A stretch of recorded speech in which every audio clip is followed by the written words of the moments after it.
Hello everybody and welcome to Igor's Japanese Language Dojo, the ultimate place to study and analyze Japanese grammar. Today I will be wrapping up my conditional series by covering the final conditional in the Japanese language, and that is the Nara conditional. Now the Nara conditional itself is, in my humble opinion, the easiest one to master and understand, but of course that may be different for someone else. So without further ado, let's get cracking and let's see what this Nara conditional is all about.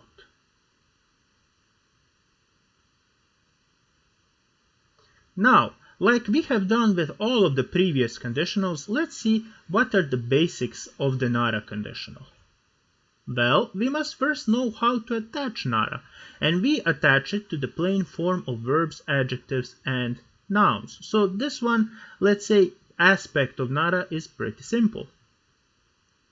Now, second is of course the translations, the usual translations into English, and we are translating Nara as if, or if something is the case, then. Now you can see this second translation underlined here because I feel it's more, let's say, natural for it to describe Nara, and let's say it is giving us a more faithful picture of what Nara is really about and how it is used, because it is used to emphasize and confirm a certain condition. Now you will frequently see that it is translated to if, and like with all the other conditionals there is nothing wrong with that, but I think that, let's say, this second translation is something that will make the entire studying process easier. So I think that it is a valuable tool to keep in mind when you are studying. You can also stumble upon the translation given that, because like I have said, Nara is confirming and reinforcing the conditional, so that is another useful translation to know. Now, the third point is a, let's say, little definition of Nara itself, and this is the best way I have come up with to summarize Nara in a couple of sentences. So I have written here that the conditional Nara is used to make subjective assumptions based on context, and precisely because of that it is sometimes referred as a contextual conditional. Now we will see this usage in our video, and this is very important to remember because Nara here is essentially making an assumption, and that assumption is subjective based on a certain given context. Now, directly tying to this point is the fourth point, saying that the conditional Nara cannot be used when the speaker knows that a certain action will definitely occur, because you always need a small chance of that action failing or not happening, and that is why Nara is often used with hypothetical and counterfactual conditions. Now, this is also an important point that helps distinguish Nara from all the other conditionals, because there is always a small chance of not occurring. So if you know that something will happen for sure, that something will happen definitely, then you cannot use Nara. And finally, we have a little note here on the play with the particle no, because when you are creating a Nara conditional sentence and you are using a verb or an I adjective, you can put no between them as a sort of emphasis. Now this is not something that is required, it is optional. So when you want to highlight something, so you can put a, let's say, a really considerable weight on your sentence, or to be more precise on the conditional itself, you can use no for that. So all of these 5 points are really the basic information that you need to know about Nara before proceeding further.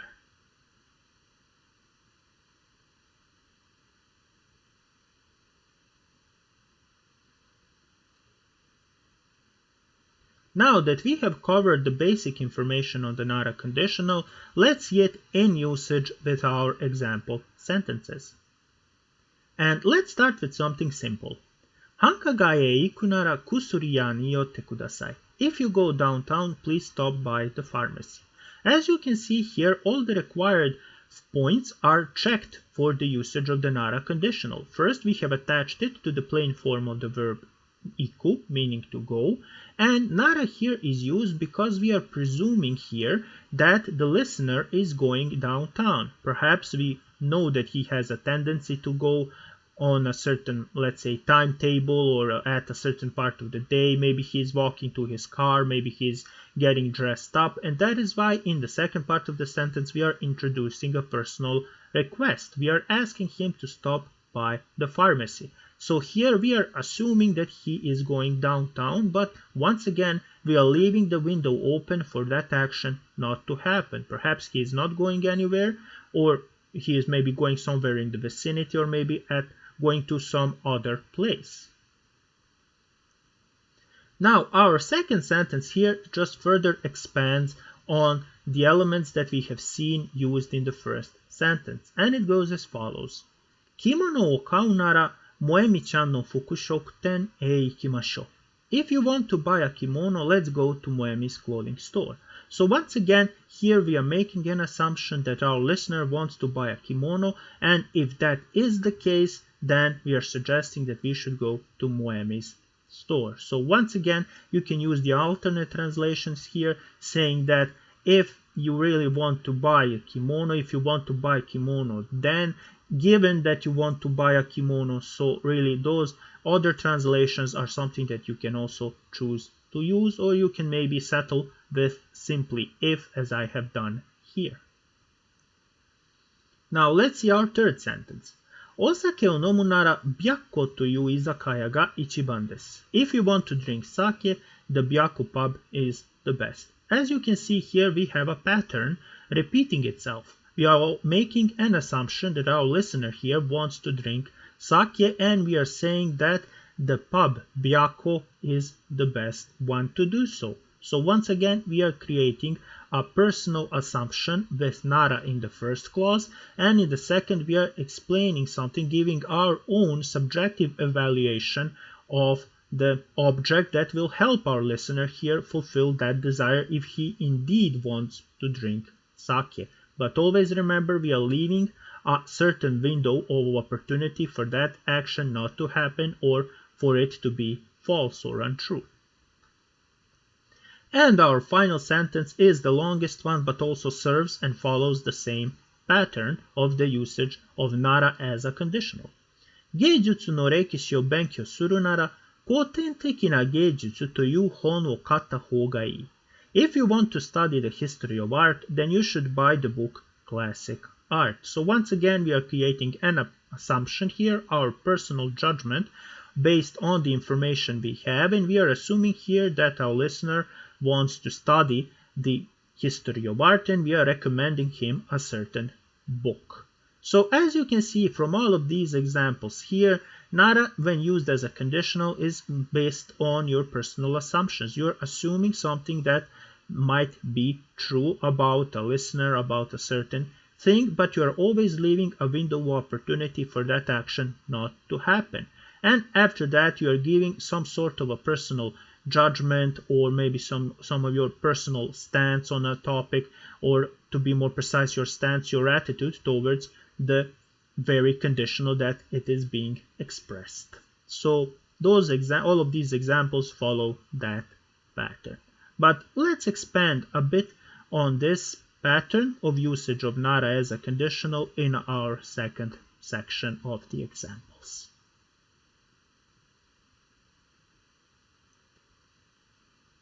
Now that we have seen the usage of the Nara conditional when paired with the plain form of verbs, let's see it in usage with other word types such as nouns, adjectives, and other verb forms. Our first example here shows us how to use Nara with a noun, and that is quite simple. You just need to attach it simply directly to the noun. Monku nara Yamada-san ni renraku shite kudasai. If you have any complaints, please contact Mr. Yamada.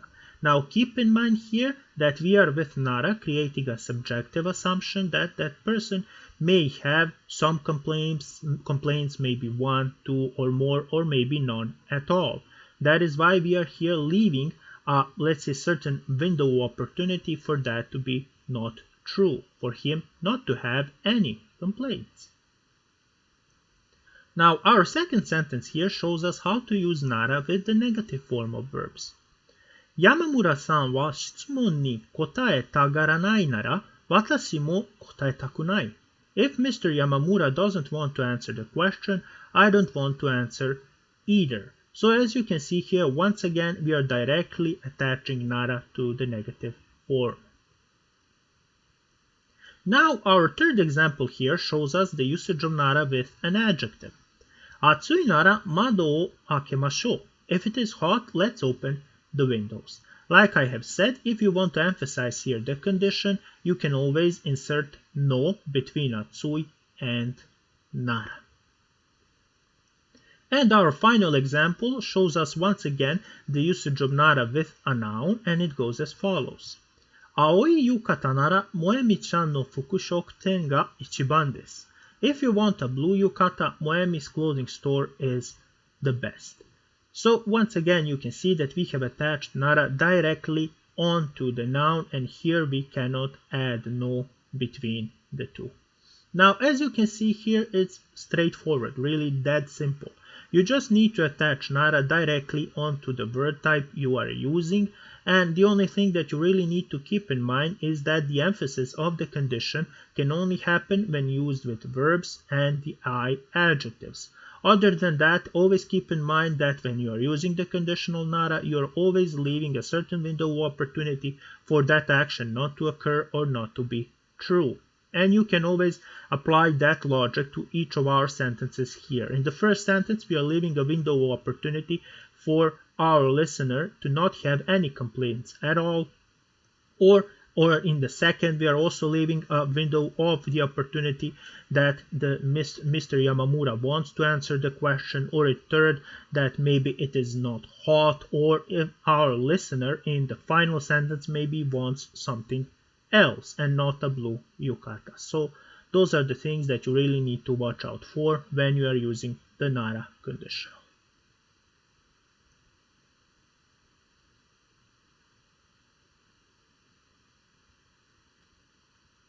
Now that we have seen the standard usage of nara as a conditional, let's see it in action as a contextual conditional, especially when we want to reference something that someone else has mentioned, or when we want to clarify that we are talking about the same thing.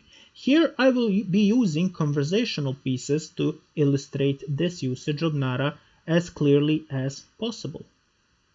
Let's say that here Mr. Tanaka opens our conversation with the following question. この本棚には古代のローマに関する本がありますか? Are there books about ancient Rome on this bookshelf? A simple question. And Mr. Kaneda here answers him with the following. 古代のローマに関する本なら次の本棚にあります. Books about ancient Rome are on the next bookshelf. Or let's say you can use the alternate translation. If you are looking for books about ancient Rome, they are on the next bookshelf.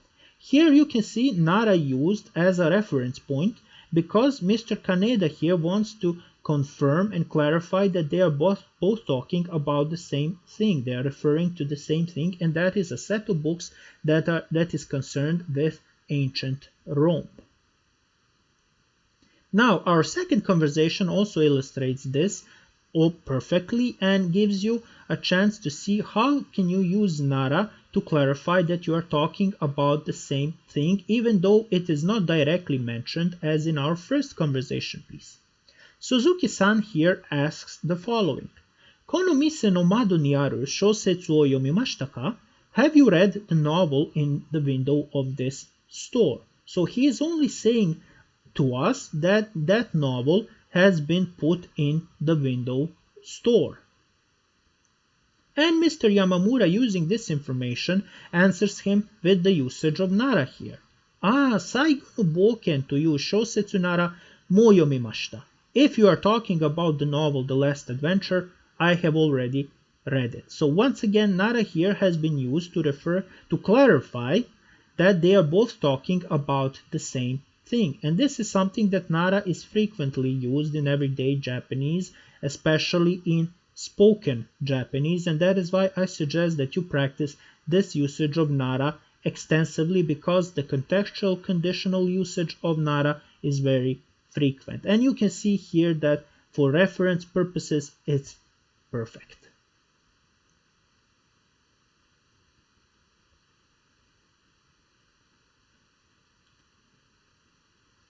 Now that we have seen the usage of nara as a conditional and as a reference indicator, let's see the usage of nara when we want to give a contrasting or alternate answer or a solution.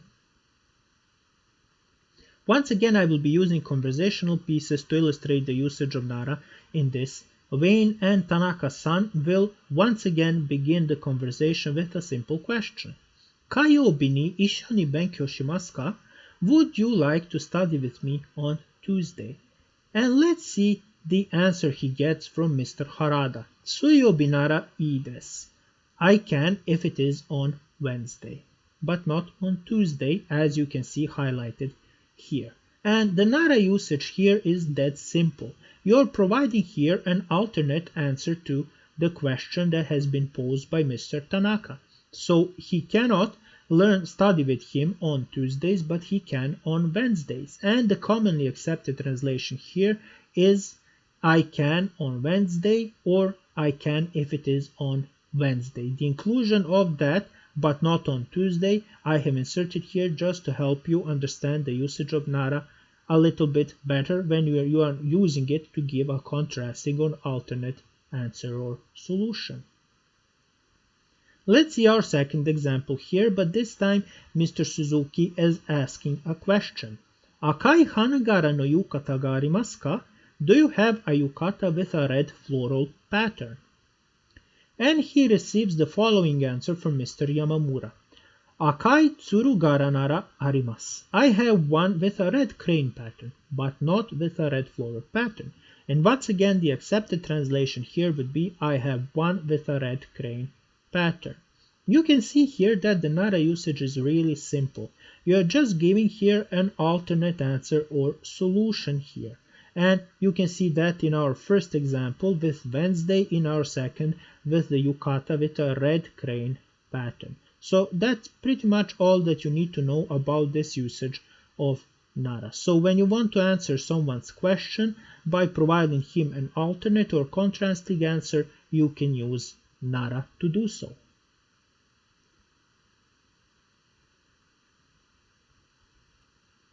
Now let's see what we have learned about Nara in our video today and deliver the finishing blow to it. We have learned here that Nara is commonly translated into English as if, that it reinforces a condition in a sense, or you can even go a step further and say that it sort of confirms it, but always remember that it has a small window of not happening. That is something that we must always leave room for. That Nara, when it comes to the formation process, is quite easy. It is attached to the plain forms, and when it comes to pairing up with conditions, it is often paired up with hypothetical and counterfactual conditions. We have also seen here that Nara can be used to provide alternate or contrasting solutions and answers, as well as to indicate a certain reference to something or someone. As you can see here, the Nara conditional is pretty much its own thing. It's unique, if I can say so myself. And really, I think that all of these, let's say, special characteristics that it has really helps it differentiate itself from all the other conditionals that we have covered. And I can see only someone may be confusing it with Tara, but always keep in mind that Tara itself is a temporal condition, that it requires the first action to be absolutely happened, to be completed in order for the second action to occur. So I think that with knowing of all of these elements here, you can pretty much differentiate without any difficulty between Nara and Tara.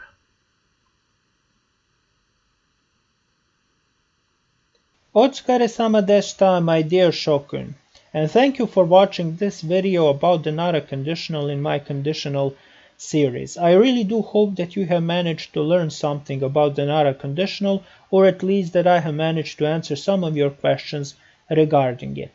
Now, this video will not be the last one in my conditional series, because I plan to release another video that will act as a conclusion video for the entire series, in which I will include some additional information about the conditionals themselves and some of my own observations regarding the Japanese conditionals and their usage.